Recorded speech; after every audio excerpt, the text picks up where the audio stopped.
Thank you. I just want to say a few words before our performance.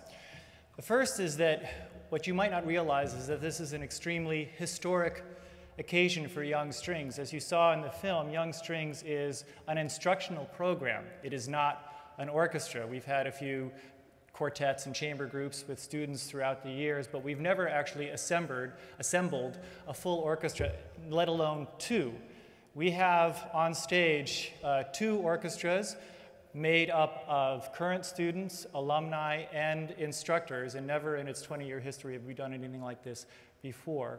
The piece that you're going to hear was commissioned by the Dallas Symphony Orchestra on the occasion of this momentous moment. I feel very honored to be a part of this moment and be here in the history of Young Strings. I'd like to introduce to you the composer of today's piece. It's called Do They Dream? And it's by a very gifted composer who's an alumnus of the program and happens to be playing principal cello, and that is Stamos Martin. If you would stand and be recognized, please.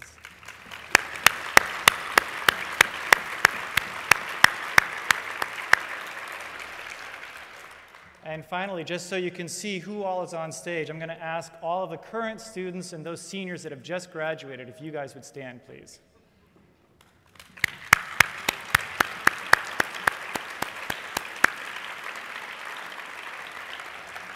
And now would the alumni please stand?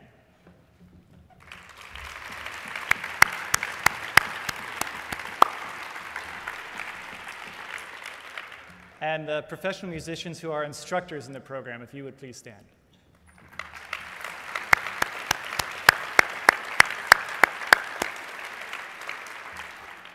So we have Do They Dream for two orchestras, two string orchestras by Stamos James Martin.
Good afternoon and welcome. Wasn't that a wonderful, wonderful performance?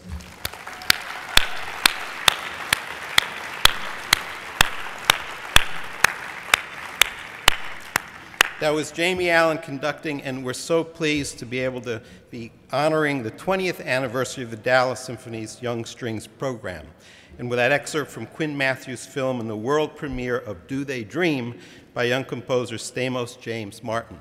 By my count, now that's 12 works performed in this conference, 8 of them by living American composers, from John Adams at one end and from the young Stamos James Martin at the other end. So that's just terrific. The Young Strings program sets the stage for this general session, a call to action. The program was founded by 2 members of the Dallas Symphony Orchestra, Dwight Chambly, bass player, and cellist, now retired, Marion Davies, and supported by revered volunteers and board members Dolores Gomez-Barzun and Kevin Wiggins. Young Strings serves more than 200 students each year, and there are over 150 alums who graduated as seniors from Young Strings. 100% of them have graduated from high school and been admitted to college. Yeah.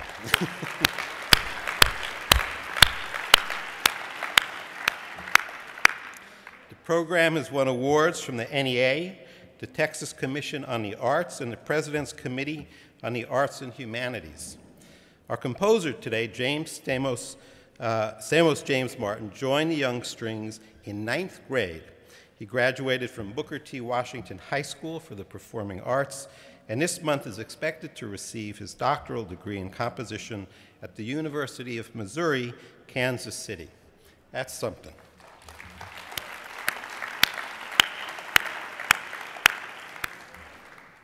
I wish they were still here. Well, Jamie, you're still here. Why don't you stand up again, since we're talking about you and your program?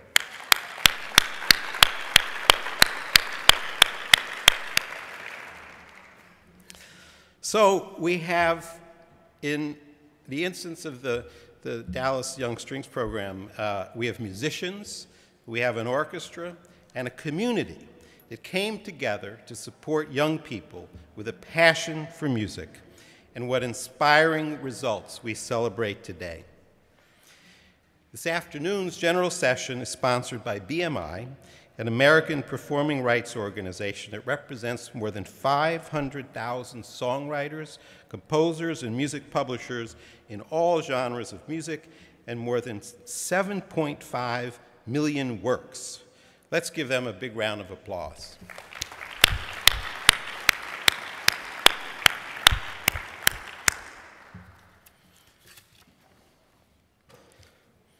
Each year since 1948, the League has given the Gold Baton Award to an individual who has truly distinguished him or herself through outstanding service to our field. This year, we are honored to present it to a dear friend, Helen DeVos.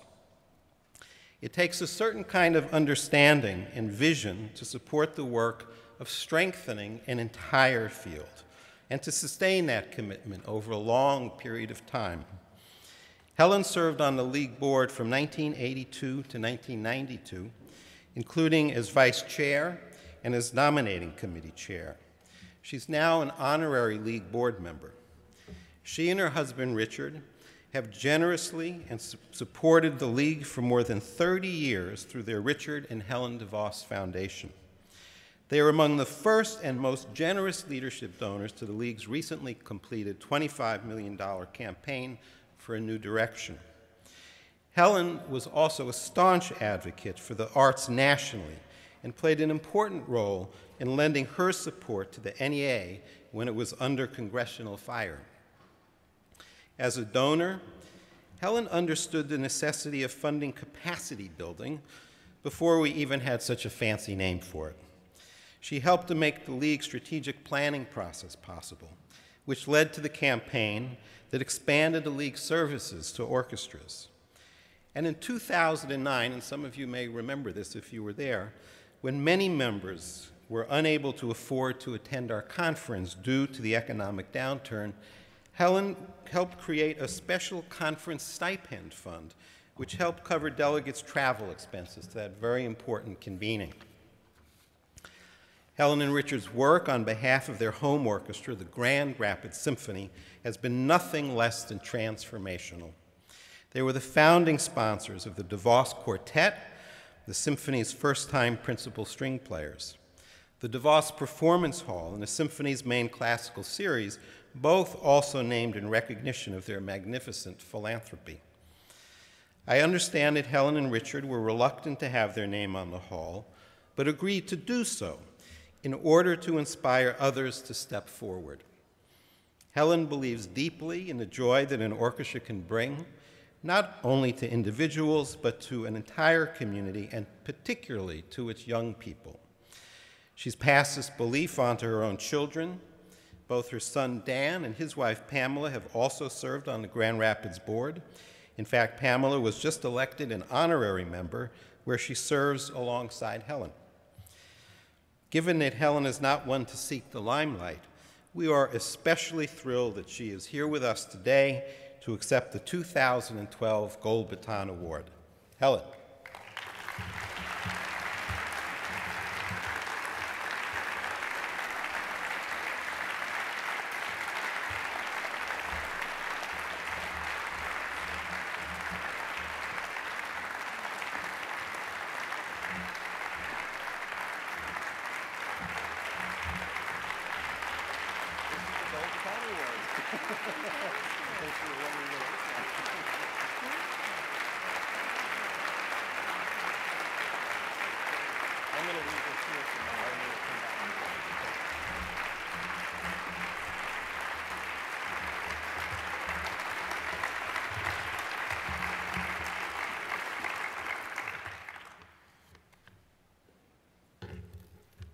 You really honor me with this award, you know.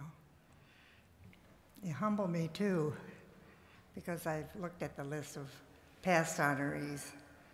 So I do sincerely thank you for making me a recipient of the Golden Baton Award. You know, I don't remember a time in my life when music wasn't a part of it. My mother started me on the piano at 4, and my parents took me to concerts through my growing up years. There was a lot of singing in the school that I attended, and yearly pageants with some really fine classical music. Then, in college, I discovered our local orchestra, and I've been in love with orchestral music ever since.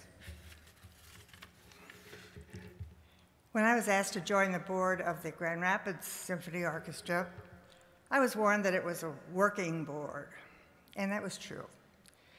So for the next 20 years, I was a member of it, and I'm still an honorary member. During that time, I came to realize more and more that the board could work hard, but unless there was funding to meet our payroll and to expand our programs, we couldn't achieve the excellence that we were always striving for. My husband, Rich, who's here, had become enthusiastic about the symphony, maybe by osmosis, but also because our then music director, Teo Alcantara, reached out in an attempt to involve him. They struck up a friendship, and when Teo had an idea for the string quartet, which he envisioned as being the first 4 members of a full-time core orchestra, he came to Rich and me. We bought the idea wholeheartedly, and we're happy to be the ones to fund it. Our financial involvement continues to this day, but has flourished most when our music director have reached out both to individuals and the community at large to make a case for the richness that music brings to enhance everyone's quality of life. And that in turn brought donor support, not only from the people who love music, but also from people who responded with an intellectual recognition of the importance of music, in this case, orchestral music, to the community as a whole. And when I was invited to join the board of this organization, and that was way back when we were still using that acronym, I discovered that this was another working board. The League has always been seriously devoted to the support and development of artistic quality and excellence in orchestras nationwide by providing educational tools, leadership training, advocacy, and being a repository of data which is shared among the member orchestras. Both Rich and I soon realized that this was a whole new way of supporting our local orchestra, and that was to support the League. And it's a job that's never been an easy one for the League, particularly now, given today's culture and economic climate. But we've been pleased to lend our support over the years because we know that the League has been true to its mission, and it's been a good steward of the funds that we've entrusted to it. As long as that holds true, we'll be proud to support the work of the League. I, because I love orchestral music and want to perpetuate it, and Rich, because he knows it can enrich the heart of a community.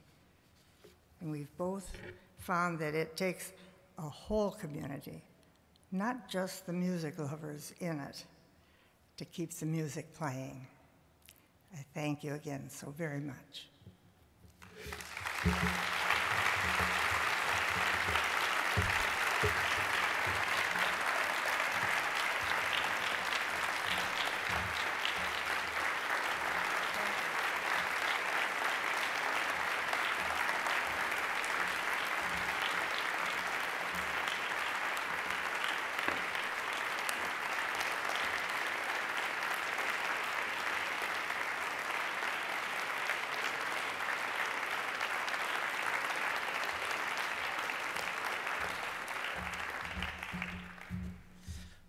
You know, since Rich is here, Rich, I don't know if it's convenient for you to stand, and if it is, I would love for everyone else to see you, and if not, they'll just stretch, and there you go, wave.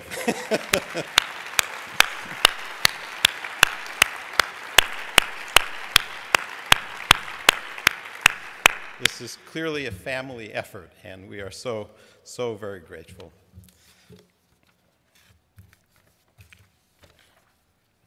Now, it's my honor to introduce Clive Gillinson, and as many of you know, Clive is the executive and artistic leader of Carnegie Hall, and in that capacity, he has set new standards for musical presentation. He's gone beyond simply bringing the best classical music talent into what is arguably the world's greatest concert hall, by utilizing the hall's unique capacities to create opportunities for young artists, to stretch the talents of great ones, to introduce a global perspective with a focus on the arts of our, and with a focus on the arts of our neighborhoods, or neighbors around the world, and put an equal focus on the community that is New York City. Clive has also expanded Carnegie's ties to our orchestra community with the Link Up Education Program, which next year will include 40 orchestras, and as a co-presenter of the Spring for Music Festival, which brings regional orchestras and their fresh programs to New York City. Let's give a warm welcome to Clive Gillinson.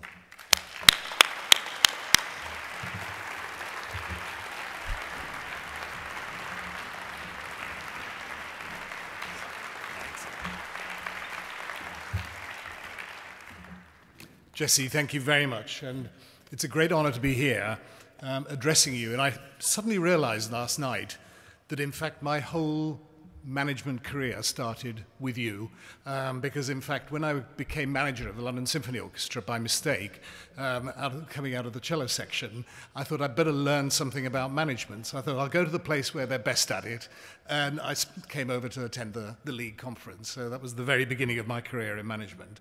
But I just wanted to say as well a huge congratulations to all of you, because having watched a lot of the sessions this week, you know, it is such a dynamic field. There's so many passionate, committed people. I think for all of us, it's a great privilege to work with all of you and be part of this musical community here. Now, I'm very aware that coming from Carnegie Hall, we have huge advantages. As Jesse said, quite wrongly, he said arguably the greatest concert hall in the world, the greatest concert hall in the world, and also really the ultimate destination for every great artist, and that's of every genre. And it's also its iconic status that makes it possible for Carnegie Hall to make such a contribution to music worldwide. Now, I discovered the importance of Carnegie Hall right at the beginning when I was appointed, in fact, because I was born in Bangalore, in India, and when the telephone went with various interviews, then suddenly there was a phone call from the Bangalore Times, and somebody said, you know, we want to do a front page spread, Bangalore boy takes over Carnegie Hall. And I said, well, to be honest, I only lived there for 3 months, the first 3 months of my life. And they said, we don't care, we'll take credit for anything. So I just loved the fact that it really mattered in Bangalore as well. Now, obviously in addressing you, I always feel, a lot of you probably feel, well, it's easy for Carnegie Hall, and is there any relevance about what Carnegie Hall does for all of us? So I want to make sure that I try and address issues that I think are relevant for all of us. With our programming, our core mission still remains centered on bringing the greatest performers and music of all genres to Carnegie Hall, but we've also developed some very major big picture concepts as well. One of which, I mean, the largest one is big international and national festivals, where we not only explore music, but we create a cross-cultural context for that music by working in partnership with many of New York's greatest cultural organizations. We've explored Berlin, Leonard Bernstein, African American music, China, Japan, and this fall we'll be exploring Latin American music and the contribution that Latin American music has made to US and world culture. We also have another big picture project, which is Perspectives, where we give major artists the opportunity to curate and develop a series of their own. We have an annual composers chair, and I just was very entertained. I mean, I'm not going to tell you who, you'll find out in a second why, but one of our composers who's coming up shortly, we were sitting down and talking about everything he was going to do, and I just said to him, how did you become a composer? And he said, well, I was a kid. You know, I was really very young, and there was no music in my family, absolutely none whatsoever. And then for some reason, we ended up watching one of the Leonard Bernstein young people's concerts on television, and it was Shostakovich 1. And Lenny was doing all of his stuff about Shostakovich 1. But then he said, and what was amazing was Shostakovich was only 17 years old, and he became world famous. So this composer said, I want to be world famous, so I'm going to be a composer as well. So you never know the route into it. We also have a major commissioning program as well. So that's just the core of the bigger picture stuff. The other big piece, an absolutely central piece that goes hand in hand with the performance, is the Wild Music Institute, which is our education programs.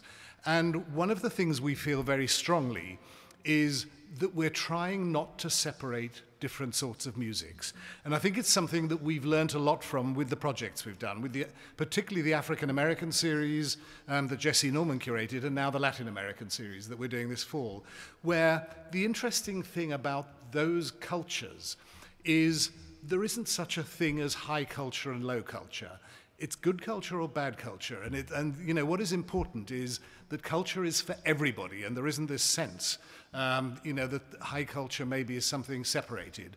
And with the Wild Music Institute and all the work, in fact, Sarah Johnson, who runs it, is here and is doing an extraordinary job with her team. But all the work...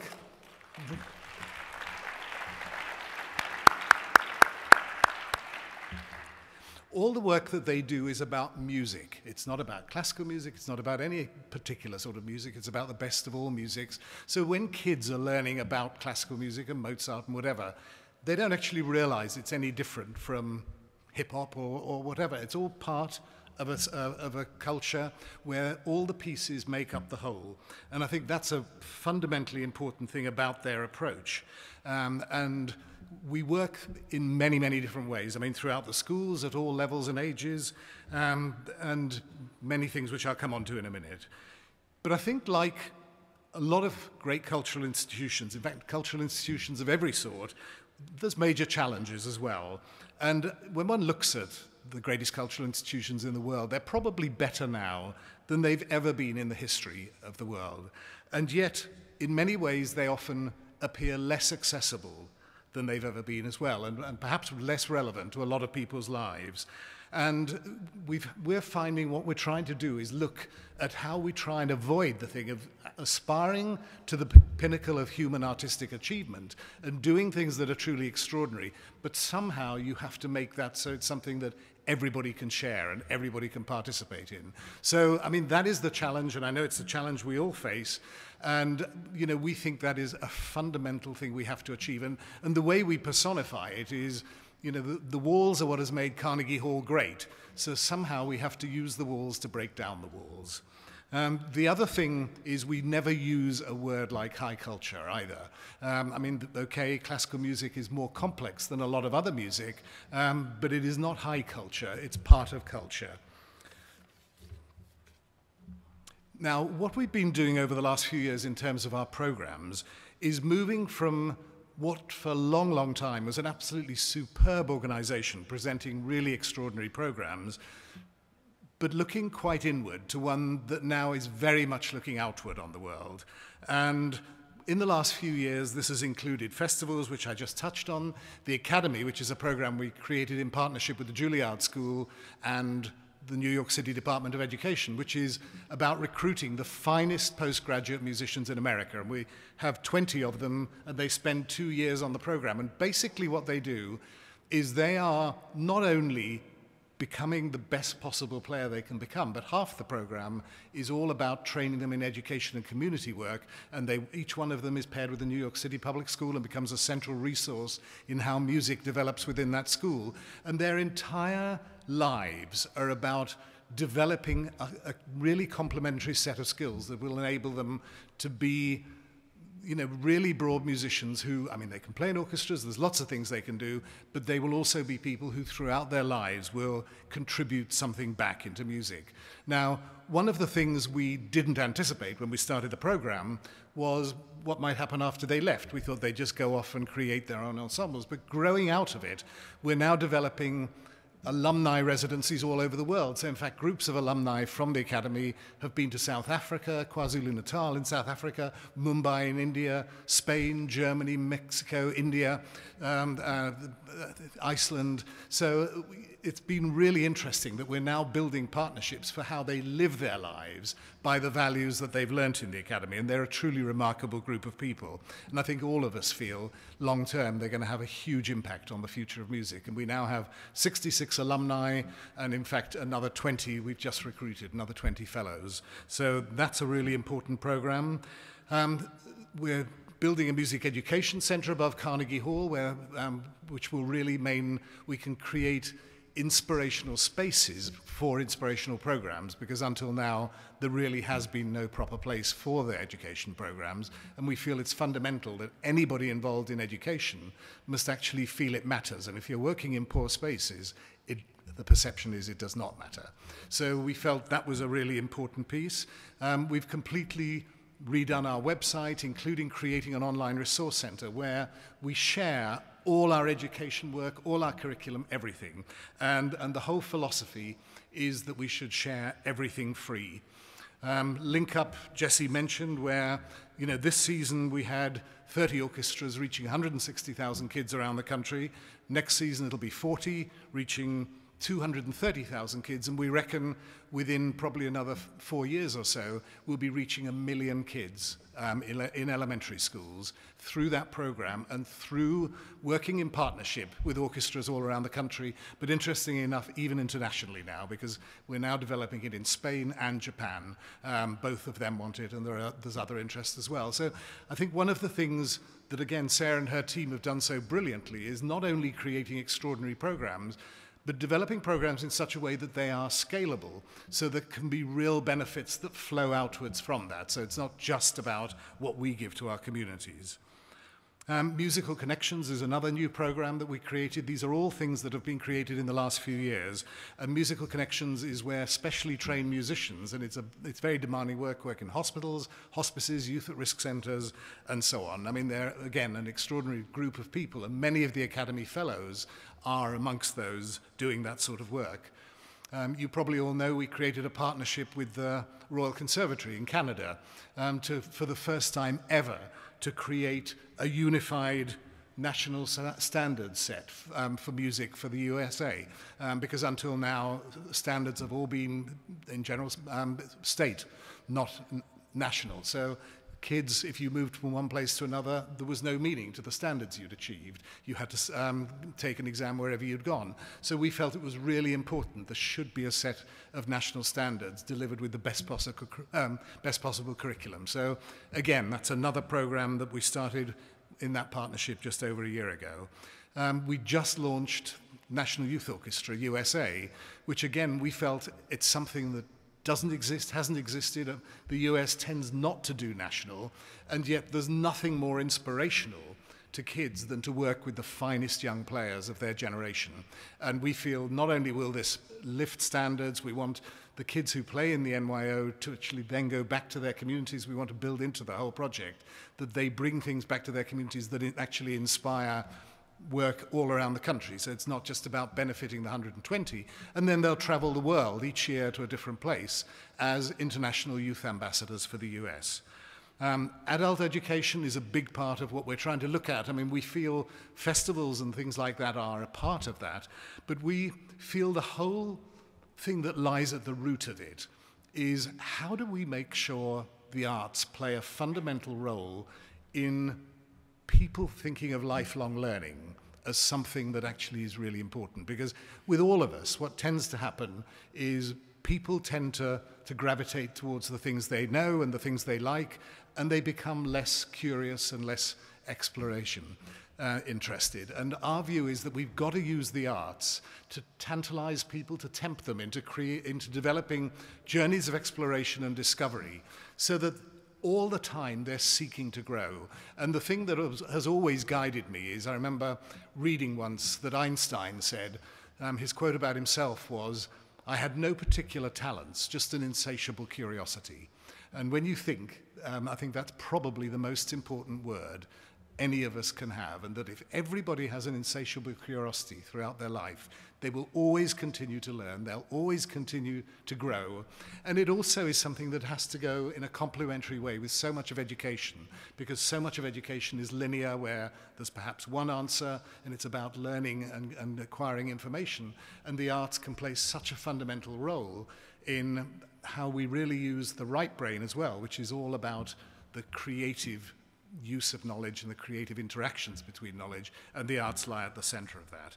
So this is the whole philosophy of what we're doing.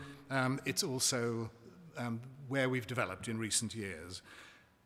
Now, Carnegie Hall's values, to me, that's actually the most important thing about any organization, and I think in many ways it's the most important thing about any of us as individuals as well. And our philosophy is very different. I mean, a lot of institutions, when you sit down for discussions, people will sit down and say, what is best for our institution? Our view is you should never ask that question. The only question one should ever ask is what is best for the contribution that music can have to people's lives. If we ask that question and look through that lens at every single thing we do, we will run our organizations in a very, very different way than if you ask the question, what is best for Carnegie Hall? And my view is that is not a question we should ever be asking. It's never, ever should be the first question, and none of us should do that. And the other thing that grows out of that is this whole philosophy of generosity and giving everything away, because our feeling again is this is all about how you support music. So anything you can give away, anything you can share, anything where through partnerships and working with other people, you enhance the future of music, then you've done the right thing. The thing that's so important to get away with, to get away from, and one sees it so often, is, whether it's individual or institutional, it's ego. And, where it becomes about the person, it becomes about the institution. So all of this is about turning this on its head and doing exactly the opposite, and talking about how do I as an individual, or how do we as an institution serve music and people through music. We do a lot of this through partnerships. I mean, you can tell, with a lot of those projects I outlined, we feel if you try and do things on your own, you can't contribute a quarter as much to people's lives as if you work with other people and develop partnerships. So we're always looking at how we can make 1 + 1 equal a lot more than 2. And, that has to lie at the center of how everything is done. And it's not always easy because, in fact, if you don't work with people where you share culture and have compatible cultures, it won't work. So one's really got to work with the right partners. We also have a philosophy which is absolutely that money follows vision. We never think in terms of where's the money. What we think is, what do we believe in? What do we want to do? Let's find a way of doing it, and then how do you raise the money on the back of that? And I think, again, a lot of organizations do tend to be money-driven or tend to be funding-driven, and I always think that's a disaster because the minute you lose your identity and your own personal vision, the organization's own personal vision, in a way, why should anybody support one? The other thing that's really important, and I think particularly difficult in difficult times, is the whole issue of risk and adventure. And creating new initiatives and always being exciting and always giving people a sense that there's direction and movement and something special happening. And one of the things that I suddenly realized looking through, and you heard the programs we've developed in recent years, the interesting thing is through the recession and through the tough times in the last few years, we've actually developed more new programs than we've ever developed before. And it's all about how it's a little bit like sailing into a wind. If you've got to actually find a way of using that wind. And I think there's, without a question, we're now a better and stronger organization for it. We all had to make cuts, just like everybody else. We had to cut our budgets very quickly by nearly 20% to actually manage our way through the recession. But even doing that, but always looking at how we served people through music, we managed to find ways to still deliver on our objectives and then develop on from there. So the other thing I think just worth saying as well is the whole aspiration about values and about quality. And that is sometimes people feel on the risk thing that, maybe it's better to be good rather than great. The trouble is good is infinitely less important and exciting and special than great. We all have to aspire to the great. So I just jotted down what I thought are a number of questions that we're always asking, and that I think all of us need to ask. And it struck me as well listening to a lot of the things that have been talked about this week, and that is for us to be really clear about what engagement means, so that it's actually something that's true and meaningful. And after all, is it true and meaningful when an orchestra subcontracts its relationship with its community to somebody else rather than actually having that relationship itself? You have to think, what is it we're actually trying to achieve? How do we measure success? The number of organizations which talk about monetizing what they do, which talk about developing their brand, all of these things, and new audiences for our institution. Our view is it's new audiences for music. We wouldn't do Link Up and be sharing it all around the country. If it was about bringing people to Carnegie Hall, it's about how do you share it. Most of those people may never come to Carnegie Hall. It doesn't matter. We've still succeeded. Too often people try and avoid risk, thinking that's actually safer, and yet there's actually nothing more dangerous than trying to avoid risk. What do we do? A lot of people will seek to do market research. When I read Steve Jobs' the biography of Steve Jobs, it's interesting how he said, market research is a complete waste of time. I will tell the public what they want next. They never know what they want next. They knew what they wanted before. They never know what they want next. I've got to create something that is so irresistible and so extraordinary that they have to have it. And so I think we've all got to be aware that we have to lead. It's not about following a market, because if we do that, we're dead, because nobody knows what they want tomorrow. So that doesn't mean you don't know and understand your community. You have to talk to them, you have to listen, but if we're not leaders as well, all leaders know how to listen, but on the other hand, they still have to lead, and as institutions, we have to do that. One has to make everything count, 100%. You have to give 100% to everything all the time. Do we challenge ourselves and try and do everything afresh all the time? I remember hearing that Lenny Bernstein threw away all his scores of the Tchaikovsky symphonies towards the end of his life because he wanted to study them as if he'd never seen them before and start afresh, thinking about them. So these are all the things that for us are about our values, but at the root of it is how can we contribute to the future of music and the impact it can have on people's lives. Now, I just want to very quickly touch on, lots of people worry about the future of music. I mean, I've heard people, obviously here and so many conferences, people talk about the future of classical music. I mean, the thing I always think of now is China. It's probably the greatest controlled experiment in history.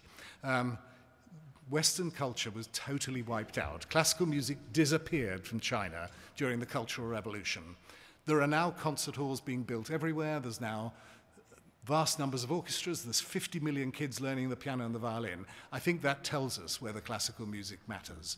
So if there's a problem, it's not a problem of classical music. It may be a problem with how we're communicating and engaging, but it's not a problem with classical music. One of the things as well that strikes me working here is the incredible standard of American musicians. I mean, there are phenomenal players, and so many of them around the US, extraordinary orchestras, a great respect for culture, which I think, sometimes America thinks because Europe is so much older that the respect for culture is greater there. It isn't. There's an extraordinary respect for culture here. Obviously, huge media opportunities which now make access and communicating and engaging with audiences in a meaningful way much, much cheaper. So that's tremendous opportunity as well. So I again reiterate, I mean, you may think it's easy for Carnegie Hall and, whether anything we are doing is relevant for others. I think what we all share is the need for values, philosophy, approach, leadership, and a fundamental role and engagement with our communities. And I know that's a phrase that's come up all the time, but doing that in a truly meaningful way is what the future is all about. And I think the other thing worth saying is individually, even Carnegie Hall, we cannot change the world. None of us can individually change the world. But cumulatively, we can have a huge impact. And it could be a lot more than it is now, because I think still a huge number of organizations do think institutionally, and in terms of the what are we trying to do for our own institution. If we all think about how we can support the future of music and work together to do that, I think we can have a huge impact. And I mean, at Carnegie Hall, we're very, very proud to be your partners in music for the future, and in such a great field as well. And I'll just finish with a little phrase that Slava Rostropovich always used to say, and that is, we're all soldiers for music, and that we are. Thank you.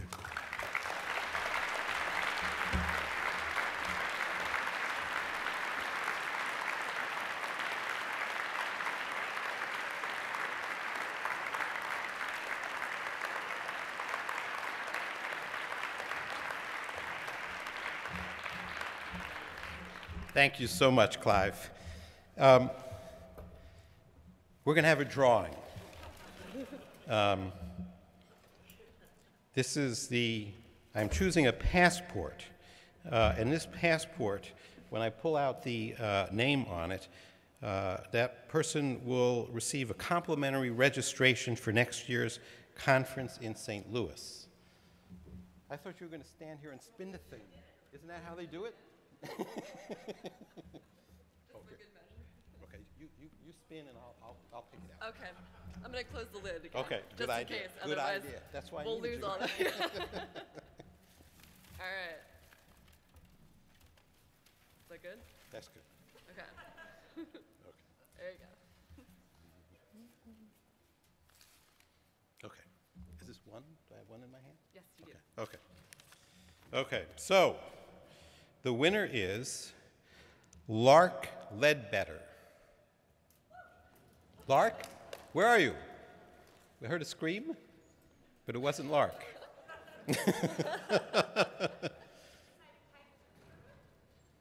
Did Lark? You did? Oh, Kate! Congratulations.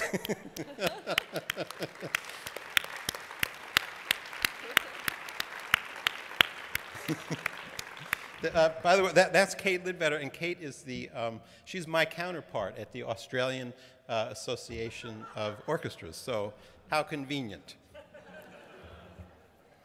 Okay, now, I think we still have some staff that are still on their feet.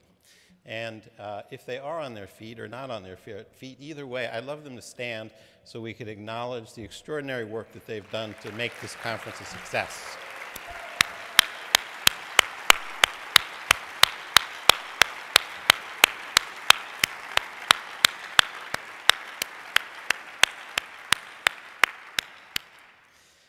This is our last time, all of us together here, and there's simply no possible way to synthesize and pull together the extraordinary range of conversations and subjects that have been discussed and explored and talked about. But it might be useful just to share with you what some of the things that struck me, as just simply as a way of, as we leave Dallas, to hang on to some of the large thoughts and the large ideas that we've experienced together. And I'll start with our opening session. And the one thing that struck me as we listened to this dialogue between Marty Malloy and Jimmy Settles was we heard a discussion and a reference to the company goons who were dispatched in order to beat up the striking auto workers. And we also heard of the union talk about their desire to, that their goals were to beat up management as much as they could and get as much money as they could. And that was a historical kind of starting place. And we heard this unbelievably moving description of how they moved from that history to one of extraordinary collaboration and accomplishment. And I think all of us found this deeply inspiring. And there was kind of a complementary discussion that took place this morning, which was called Orchestras Ascending, where we took a look at some of our orchestras that have been through tough, dark, rocky times, painful for everyone involved, and are now beginning to come out the other end of that and regain their vitality and their life and their sustainability. We also got past the notion of innovation as just a catchword, and we began to dig deep into what that really means, and also how do you do it. And I'm pleased to say that Jeff DeGraff, who gave that highly entertaining but also wonderfully thoughtful presentation, his firm has available at no charge on their website a whole host of tools and reference materials drawn out of his presentation from Thursday morning. And we'll be posting those links on our website for those of you like me who he just talked too fast. I couldn't get it all in. I mean, it was just so packed with stuff. So if you want to unpack it and actually find some tools to bring back into your organizations, that's going to be up on their website. Also, I think as I listen to Clive's remarks, I'm just kind of recalling just a very simple concept, and I think these were his words, but a number of us have used these, and it's a shift from looking inward to looking outward. And I think in every respect, our orchestras are beginning to make that shift. Carnegie Hall has been a leader in that, and many of our organizations have been championing that as well. And certainly asking the right questions, and the question of what is best for music and how that impacts people is a key and fundamental question we need to keep in our minds. And I'm not going to make a phone call, and nobody's going to call me like they did before, but there's something I want to share with you from a session earlier today, and unfortunately it's on my phone. But that is that this morning there was a session that was organized. I think no grown-ups were allowed.